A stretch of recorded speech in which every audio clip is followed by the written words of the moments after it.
এ হচ্ছে ফাসিক। ফাসিককে যারা জানে এটা বড় পাপ, এটা জানার পরেও যারা ছেড়ে দিতে পারছে না, এরা হচ্ছে ফাসিক। ফাসিককে যারা জানে এটা কাবিরা গুনাহ, তারপরেও সেই গুনাহ থেকে ফেরত আসতে পারছে না, এরা হচ্ছে ফাসিক। তবে আপনাদেরকে একটা কথা বলে রাখছি, ফাসিকদের ব্যাপারে আল্লাহ সুবহানাহু ওয়া তাআলা তেমন ভাবে কিছু বলেননি। একটা কথা বলেছেন, আল্লাহু লা ইয়াহদিল কওমাল ফাসিকিন। ফাসিকদের একটাই সবথেকে খারাপই যে তারা জীবনে কোনোদিন সঠিক রাস্তা খুঁজে পাবে না। আর সঠিক রাস্তা খুঁজে না পেলেও যাবে কোথায়? জাহান্নাম। সঠিক রাস্তা খুঁজে না পেলে যাবে কোথায়?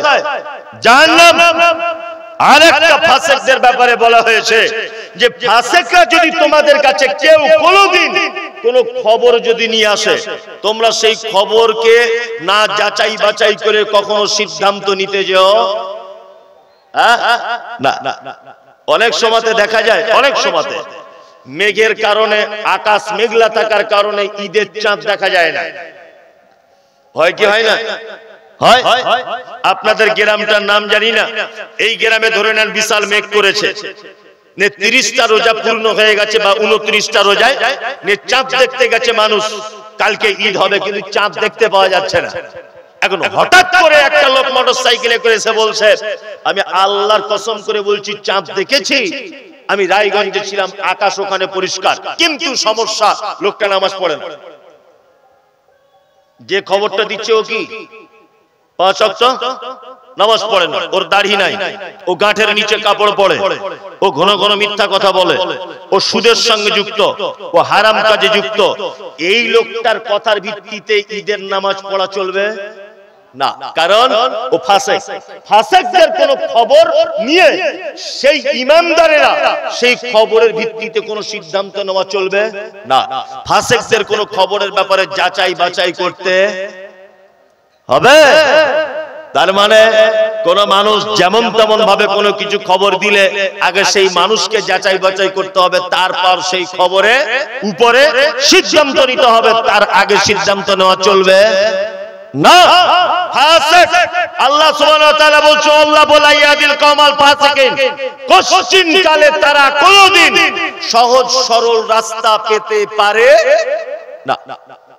এক কথায় সহজ বাংলাতে বুঝে যান, যারা বড় বড় পাপের সাথে যুক্ত তারা কখনোই জান্নাতের রাস্তা দেখতে পাবে কি না।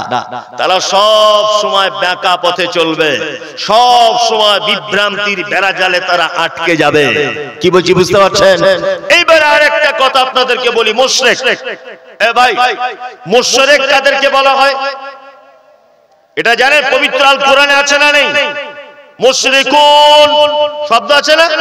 আচ্ছা, মুশরিক কাদের বলে? এইখানে একটা কথা বলে দিই, শুনে রেখে দেন। আমরা অনেক সময় বলি যে হিন্দু ভাইরা মুশরিক, আমরা বলি জি না, হিন্দু ভাইরা মুশরিক নয়। মুশরিক কাদের মধ্যে আছে বর্তমানে? মুশরিক আমাদের মুসলিমদের ভিতরে লুকিয়ে আছে। যদি বলছেন এই কথাটা বাড়াবাড়ি হলো না, এই দেখুন, হিন্দু ভাইরা অর্থাৎ যারা বহু স্রষ্টাতে বিশ্বাসী, বহু স্রষ্টাতে যারা বিশ্বাস করে, এদের ব্যাপারে কোরআনের শব্দ এসেছে সাবেঈ। এরা কি সাবেঈ? আর মুশরিক কারা? মুশরিক হচ্ছে তারা, যেমন আবু জেহেলকে জিজ্ঞাসা করা হচ্ছে, আবু জেহেল রাত এবং দিনের মালিক কে? আবু জেহেল বলছে আল্লাহ। আবু জেহেলকে জিজ্ঞাসা করা হচ্ছে সুস্থর মালিক কে? আবু জেহেল বলছে আল্লাহ। আবু জেহেলকে জিজ্ঞাসা করা হচ্ছে কাবার মালিক কে? আবু জেহেল বলছে আল্লাহ।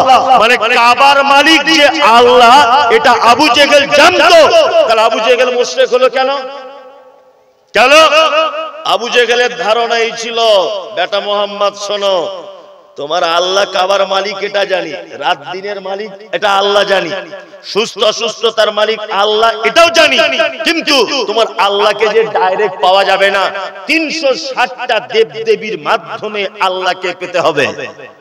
যাদের এই ধ্যান ধারণা, আল্লাহকে ডাইরেক্ট পাওয়া যায় না, আল্লাহ ডাইরেক্ট বাঁচাতে পারে না, আল্লাহ ডাইরেক্ট খেতে দিতে পারে না, আল্লাহ ডাইরেক্ট সুস্থতা অসুস্থতা করতে পারে না, কারুর মাধ্যমে তার কাছে পৌঁছাতে হয়, এরা কি এরা কি মুশরিক? আজকে যদি সারা বাংলা সারা ভারতবর্ষের মুসলিমদেরকে যদি আপনি তদন্ত করেন, তাহলে এইরকম মুসলিম খুঁজে পাওয়া যাবে কি যাবে না? যাবে কি যাবে না? যাবে। আবু জেহেল মুশরিক, পাথরের তৈরি করা মূর্তির মাধ্যমে আল্লাহকে পেতে চাইতো। বর্তমান কিছু মুসলিম নামধারী তারাও সমাজে এরকম আছে, মরা মানুষকে কবরের ভিতরে ঢুকিয়ে দিয়ে তার মাধ্যমে আল্লাহকে দেখতে চাইছে, যে আল্লাহ অমুক হুজুরের মাধ্যমে, অমুক পীর সাহেবের মাধ্যমে, অমুক আল্লাহর ওলির মাধ্যমে আল্লাহ তুমি আমাকে দেখা দাও, আল্লাহ তুমি রুজিতে বরকত দাও। এইরকম মুসলমান আছে না নেই? আছে। এসব মুশরিক। আর আল্লাহ তাআলা এদের ব্যাপারে বলছে, মা কানা লিন নবিয়্যি ওয়াল্লাযিনা আমানু আন ইস্তাগফিরু লিল মুশরিকিন ওয়ালাউ কানু উলি কুরবা। নবীদের জন্য এটা উচিত নয়, মুমিনদের জন্য উচিত নয়। আন ইস্তাগফিরু লিল মুশরিকিন, মুশরিকদের জন্য ক্ষমা প্রার্থনা করা। ওয়ালাউ কানু উলি কুরবা, যদি সেই মুশরিক তোমার নিকট বন্ধু হয়, আত্মীয় হয়, তবুও তার জন্য ক্ষমা প্রার্থনা করা যাবে কি না? আজকে আমি একটা জিনিস খুব অবাক হই, খুব অবাক হচ্ছি ইদানিং বিশেষ করে। সেটা কি, আমার বোনের বিয়ে লেগেছে, তা একটা ঘটক এসেছে, তা আমাকে বলছে, মমতাজুল ভাই আপনার বোনের জন্য একটা ভালো ছেলে দেখেছি। আচ্ছা কি ভালো ছেলে? তা বলছে ছেলেটা গাঁটের উপরে কাপড় পরে, মুখে দাঁড়িয়ে আছে, আর সুন্নতি পোশাক পরে, হারাম হালাল বেচে খায়, কিন্তু ছেলেটা ফুচকার ব্যবসা করে। তা আমার মা এটা শুনে পাশের রুম থেকে বলছে, এর থেকে ভালো ছেলে আর নাই। মানে ছেলেটা কিন্তু ইমানদার, কিন্তু ফুচকার ব্যবসা করে, এই জন্য আমার মা বলছে এর থেকে ভালো ছেলে নাই। তা ঘটক তখন বলছে ঠিক আছে, আবার ভালো ছেলে পেলে আপনাকে বলবো। তা এক সপ্তাহ পরে ঘটক আবার এসেছে, এসে আমার মাকে বলছে, চাচিমা আপনার মেয়ের জন্য একটা ভালো ছেলে দেখেছি, ছেলেটা রায়গঞ্জ কোন এক হাই স্কুলের মাস্টার, তবে ছেলেটার একটা দোষ আছে, গাঁটের নিচে কাপড় পরে, মুখে দাড়ি নাই, হারাম হালাল বোঝে না, আর মাঝে সাঝে মাজারে গিয়ে সেজদা দেয়, চলবে? আমার মা তখন বলছে, ওরে বাবা এত ভালো ছেলে চলবে না, এ তো ভালো ছেলে, ভালো করে বোঝার চেষ্টা করবে, এটা কি ভালো ছেলে? তা আমি তখন বলছি, মা ও যে মাজারে সেজদা দেয় বলছে, তা এটা কি আমার বোনের জন্য ঠিক হবে জামাই করা? তা আমার মা বলছে মাঝে সাঝে দিলে অসুবিধা নাই। কি বুঝলেন? আজকে আমার বোনের বিয়ে হয়ে গেল মাজারে সেজদা দেওয়া লোকটার সাথে, খুব ভালো করে বুঝবেন। ওইদিকে যান, ওইদিকে গিয়ে বলুন, খুব ভালো করে বিয়ে হয়ে গেল, ভালো করে বুঝবেন। আমার বোনের বিয়ে হবার পরে আল্লাহ তাআলা আমার ব্যাপারে বলছেন, মা কানা লিন নবিয়্যি ওয়াল্লাযিনা আমানু আন ইস্তাগফিরু লিল মুশরিকিন। মুমতাজুল ইসলাম, তুমি আর কোনদিন তোমার নিজের বোনের জন্য ক্ষমা চাইতে পাবে না, কোনদিন চাওয়া যাবে না। শুনুন একটা কথা বলি, আমি যত বড় মৌলবী হই, আমি যত বড় আলেম হই, আমার আব্বা যদি মাজারে সেজদা দেওয়ার পরের দিন মারা যায়, আর আমার আব্বা যদি তওবা করার সুযোগ যদি না পায়, তাহলে আমি আমার বাপের জন্য আর ক্ষমা প্রার্থনা করতে পারবো না, কখনোই নয়। আল্লাহ তাআলা ওই জন্য বলে, চলাও কানুলি কুরবা। যদি সেই মুশরিক যে শিরকে আকবার করা অবস্থায় মারা যায়, এইরকম মুশরিক, তার জন্য ক্ষমা প্রার্থনা করা চলবে না। সে যদি তোমার নিকট আত্মীয়, মানে তোর বাপ মা, তোমার বোন, তোমার ভাই, যেই হোক না কেন, তার জন্য আর কোনোদিন ক্ষমা প্রার্থনা করা যাবে না। তাহলে মুশরিক কাকে বলে বুঝতে পারলেন? মুশরিকরা জান্নাতে যাবে বলে মনে হয়? হয়। বর্তমানে কিছু মানুষ আছে না, আছে না নেই, যে কবরের ভিতরে মানুষকে মাধ্যমে আল্লাহকে ডাকছে, ডাকছে কি ডাকছে না? ডাকছে। আবার বলছে আমাদের পীর সাহেব জীবিত থাকা অবস্থায় যত পাওয়ার ছিল, মরার পরে পাওয়ার বেড়েছে। কি বলছি বুঝতে পারছেন না? বলছে পীর সাহেব বেঁচে থাকা অবস্থায় যে পাওয়ার ছিল, মরার পরে পাওয়ার বেড়েছে, তাই তো? আপনাকে একটা কথা আমি বলি, খুব মনোযোগ দিয়ে শুনবেন। আচ্ছা বলুন তো দেখি, হযরত আবু বকরের নাম শুনলে আমরা কি বলি? কি বলি? রাদিয়াল্লাহু তাআলা আনহু। বাংলা মানে আল্লাহ তুমি তার উপর রাজি হও, আল্লাহ তুমি তার উপর খুশি হও, তাই তো? আচ্ছা হযরত ওমর একই, হযরত উসমান একই, হযরত আলী একই। এবার বলুন তো আল্লাহর নবীর নাম শুনলে কি বলতে হয়? বাংলা মানে কি? আল্লাহ তুমি তার উপরে শান্তি বর্ষণ করো, তাই তো? শান্তি বর্ষণ করো। আচ্ছা এবার বলুন, আমি মুহাম্মদ সাল্লাল্লাহু আলাইহি ওয়াসাল্লামের নাম বললাম মুহাম্মদ, আপনারা কি বলবেন? সাল্লাল্লাহু আলাইহি ওয়াসাল্লাম। বাংলা মানে আল্লাহ তুমি নবীর উপরে শান্তি বর্ষণ করো। তা আপনি নবীর জন্য দোয়া করলেন না নবীর কাছে দোয়া চাইলেন? কোনটা? নবীর জন্য দোয়া করলেন, তাই না? দোয়া চাইলেন না। এবার বলছি আপনাকে, হযরত আবু বকর, ওমর, উসমান, আলী, পৃথিবীতে যত বুজুর্গানে দিন, আল্লাহর ওলি, খাজা মঈনুদ্দিন চিশতি, ইমাম আবু হানিফা, ইমাম বুখারী, ইমাম ইবনে তাইমিয়া, পৃথিবীতে যত আল্লাহর ওলিরা বা যত জ্ঞানী লোকেরা আছে, সব জ্ঞানী লোকদের আমি এই পাল্লাতে তুললাম, আর এই পাল্লাতে আল্লাহর নবীকে তুললাম। বলুন তো কোন পাল্লা বুজুর্গিতে ভারী হবে? আল্লাহ নবীর পাল্লাটা ভারী হবে না? ভারী হবে কি হবে না? ইমানদারের দিক থেকে ভারী হবে।